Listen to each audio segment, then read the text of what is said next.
Hello mga kachika, good afternoon and happy Valentine's Day everyone. So, araw ng mga puso ngayon and i-treat lang na ako ang self, no? So, naroon ko yung palitong dagway. So, ano to siya nga? Ay, wala man tayo ka-date. So, mag-date na to ang pagalingon and then, nabalit na, ginagmay.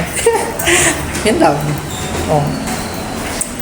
Duty mo po ang person. So, ayan. Mga kachika, ano na ko mo duty? Of course, Valentine's Day karon mahubag ta. Hubag naging tagway. Ay, bitbit o isag pala ko. Kachika, may binili lang ako na tinapay with drinks na siya, no? So, yun lang yung treat natin sa Salt kasi nga, wala tayong ka-date. So, date mo na yung sarili natin. So, paano naman ako dun sa Julie ko eh. Kasi, of course, duty tayo. Kasi sa araw ng mga puso ngayon eh. So, ayan.